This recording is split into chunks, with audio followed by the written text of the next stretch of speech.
Hello everyone, myself Mukti. Today I make a video of one Tinkle comics because I think it is an interesting way to learn English for kids. Because there are so many colorful pictures in each of his page, which attract students to read this book. Its first story is on Bhiman the Little Giant, which is based on a story from Dr. R.L. Hayes' collection of mythological folktales of Karnataka. Of the 5 Pandava princes, Bhima was the one who ate the most. One prince said to his mother that before you serve us, please ask Bhima if he wants some more.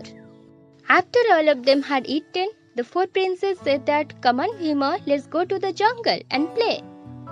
Bhima said that, "You go, I will come later." Then he said that, "I am still hungry." They were then staying in disguise at the house of Brahman in a city called Ekachakrapura. Their neighbor was a potter. He was very happy that day.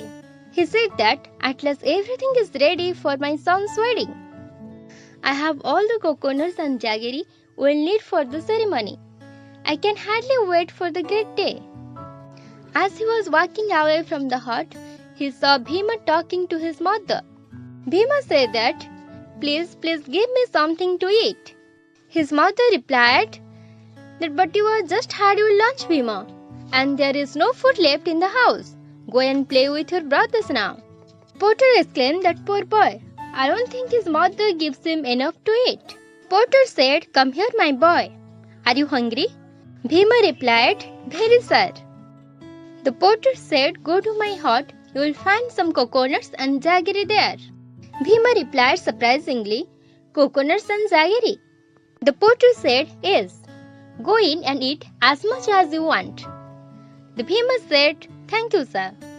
The potter think that how much could he eat? 2 coconuts at the most. Poor boy, how happy I have made him. Much later, as the potter was returning to his gut he had, Bhima was saying, "Mother, please give me something to eat." The potter thought, it is the same boy. Did not he eat the coconuts? But I saw him enter my hut. Oh, I know. He felt shy and ate only half a coconut. Even though he was hungry, he could not forget his manners. Poor boy, I will take 3 coconuts and give them to him.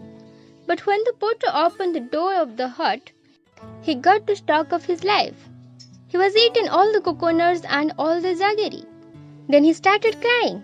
And Bhima said, "What is the matter? Why are you crying?"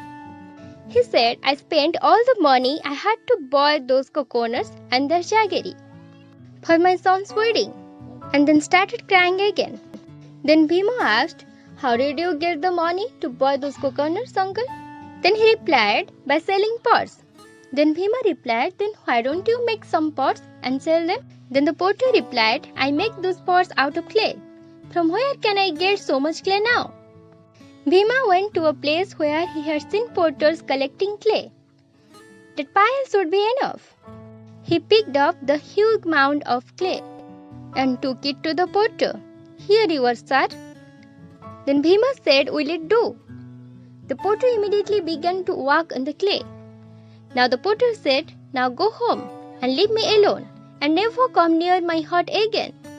As Bhima ran into his house, said, "Mother, I am hungry. Please give me something to eat." Then said, "What are you listening to?" Mother replied, "I thought I heard someone weeping there. Listen, I hope nothing has happened to the kind Brahman. He has been so good to us." Then Bhima said, "Mother, go find out what the matter is." When Kunti went in, then she saw that the Brahmin woman saying that, "I won't let you go. The children need you." Then his son saying that, "Let me go, father."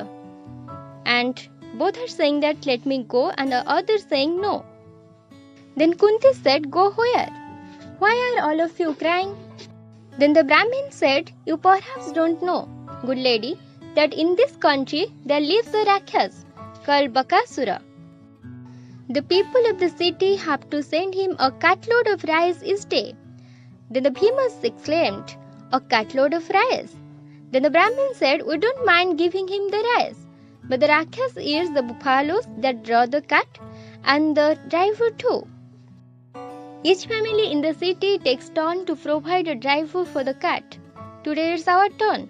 One of us has to drive that cart. Then his wife and his children said that I will do it. Then Kunti said, good sir, you have been kind to us. You have let us stay in your house. Please give us a chance to repay you. Let my son drive the cart. Then the Brahmin said, no, never. I could never allow that. He is my guest. I will not allow him to drive that cart and be eaten by the Rakshas. Then the Kunti said, oh, he will not be eaten, I assure you. He will fight the Rakshas. See how strong he is. Then the potter said, with the amount he eats, he should be. Let him go. He will teach the Rakshas a lesson. In the end, the Brahmin agreed to let Bhima go. Bhima set out with the cart. Then Bhima said to himself, should I eat the rice now or later? He was still wondering what he should do when he reached the forest in which the Rakshas lived. Then the Rakshas came suddenly and said, oh, so there you are. Why are you so late? Then Bhima said, it's him. Rakshas said, speak off.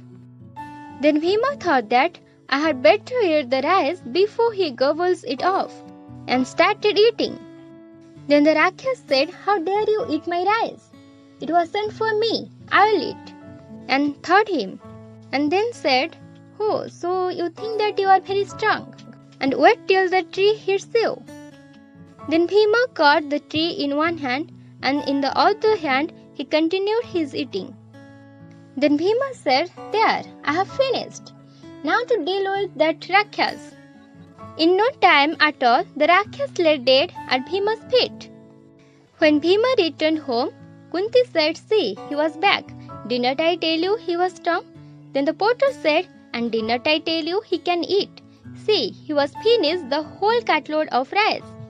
The title of the story is The Clever Prince, which is a Greek tale. Philip, the king of Macedonia, one day bought a horse for a very large sum of money.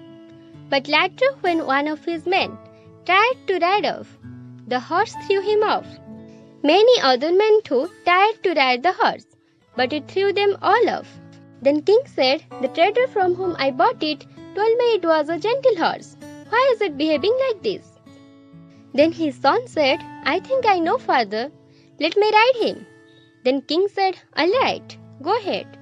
Then one man said to the king, stop him, sir. He will get hurt. Then king said, no, let him try. The boy turned the horse around and spoke gently to it, and then climbed onto the saddle. Everyone expected the horse to rear off and throw off its rider. Then one said, he is riding it.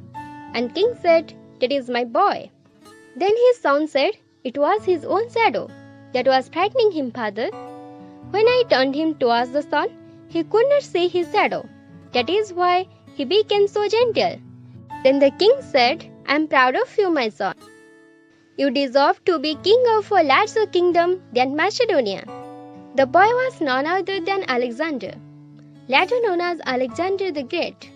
He took his father's words seriously, and by the time he died, he was master of half the world. As for the horse, he named him Bucephalus and rode him in all his campaigns. Title of the story is Kalia the Crow. The two rabbits said to the crow Kalia that let's play hide and seek, Kalia. And Kalia replied, all right. I will close my eyes and count up to 5. You go and hide. The jackal heard them and thought, I will catch them for my lunch. Then the Kalia counted 1, 2, 3, 4, 5. Then the two rabbits hid on a hollow log. Then the crow thought, I will go in from the other end and catch them. Kalia saw that the jackal Chamatika was putting a stone on the other side of hollow log. Then Kalia said, hey, what are you doing? You leave those rabbits alone, Chamataka. Then Kalia said to the two rabbits, Kesli and Mesli, run, run. Inside the hollow, Kesli said that, I think Chamataka is after us. Let's run out. Then they saw Chamataka at one end. Then one rabbit said, oh no, what shall we do? Then other said, let's run out from the other end. But when they reached the other end, he was blocked it with a stone. Then one rabbit said, we are trapped. Then others said, don't worry, Kalia will save us somehow. And indeed, Kalia was doing his best and said, I won't let you go. Then the jackal said, peck me as much as you want, but you can't stop me. I will have a good lunch today. Hey. Then Kalia thought, what should I do? Here comes Bablu. But that nasty fellow will never stop to help me or the rabbits.